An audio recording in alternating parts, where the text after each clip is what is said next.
Hello everyone. In this lecture we will discuss factorial logic in our program. So in this assignment you have to calculate the factorial of number and you are taking input from the user. So this is the algorithm and flow chart. Here you can see in this slide you can see the image. So for example, if you wanted to calculate the factorial of 4, so how you will calculate the factorial? Factorial 4 equal to 4 into factorial 3, then factorial 3 equal to 3 into factorial 2. So written 3 into 6, 3 into 2 equal to 6 and terminates. So we can't evaluate factorial 3 directly, so we call factorial 3. So this is a recursive procedure because we cannot calculate the factorial directly. We have to calculate the factorial for factorial 4. We have to calculate the factorial 3, then factorial 2, then factorial 1 and factorial 0. So in this image you can see factorial 4 equal to 4 into factorial 3, then factorial 3 equal to 3 into factorial 2, factorial 2 equal to 2 into factorial 1, factorial 1 equal to 1 into factorial 0, and base case is the factorial 0 equal to 1 because 1 is the value of factorial 0. So in this example you can see how we will calculate the factorial of number. So this logic we will implement in our coding or in our assembly language programming. So read value as a command line argument, you will get ASCII value in stack. Means you are taking input from the user side and that value is saved in ASCII format into memory. So for calculating the factorial you have to convert that ASCII value into a hex format from the stack. Then pop argument count, RSI, RSI. Then you will initialize the count. So take content from RSI and convert into hex. So here basically RSI register contains the address of the stack where the value is saved, and that address contained by the RSI register. So we will take the value from that register and convert into hex number. Then call the factorial procedure recursively for calculating the factorial and display the result on the output screen by using a display procedure. So how factorial function is work? First, push number on a stack. So whatever number you are taking from the user side, that number save into stack. Then compare that number with 1. If it is not 1, then recursively we will call the factorial program. And for example, in first image we have seen, if you are wanted to calculate the factorial 4, then factorial 4 equal to 4 into factorial 3.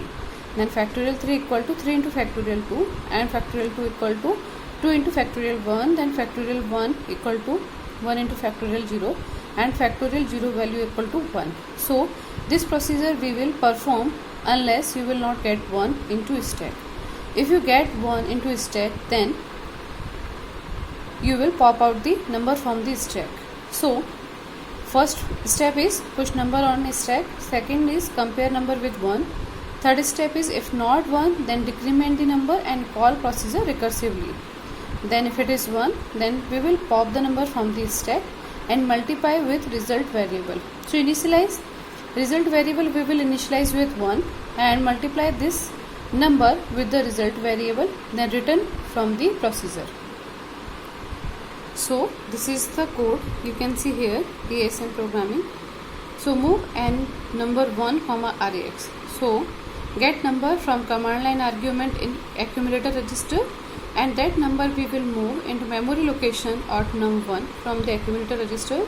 Then we will call the factorial procedure. Then we will clear the accumulator register, and whatever result you will get into result memory location you will move by using a move instruction, move RX, quad word result. So from that memory location we will move that number into accumulator register, and after that we will call display procedure for printing the result on the output screen. So in display procedure basically what we will do, at the display procedure we will convert that hex value into ASCII format, because without converting that number we cannot display the result on the output screen. And the same thing happened when you are getting the input from the user side, because whenever you will get number or any input from the user side, that number basically save into ASCII format into memory. So for performing any operation we have to convert that number into hex format, and After performing procedure, whenever you will get result, that result we cannot display unless we cannot convert that number into ASCII format. So for in a display procedure, basically what we will do, we converting that hex number into ASCII format. So same thing happened here in a call display procedure. So when you call display procedure here, for printing your result, you wanted to convert that number into ASCII format. So push RCX. So RCX basically holding the number and compare RCX with 01. So RCX basically work as a counter register. If it is not 1, then we will perform that procedure again and again. If it is found 1, then we will pop out that number from the stack. So we again means after decrementing the number, we will compare that RCX number with 1. If it is 1, then we will jump out from the procedure and we will pop out the number from the stack. So push RCX means first we will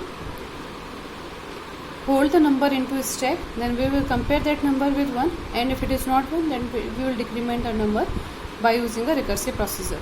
If jump JNE means jump not equal, then we will continue that procedure again and again. Then jump to exit to level.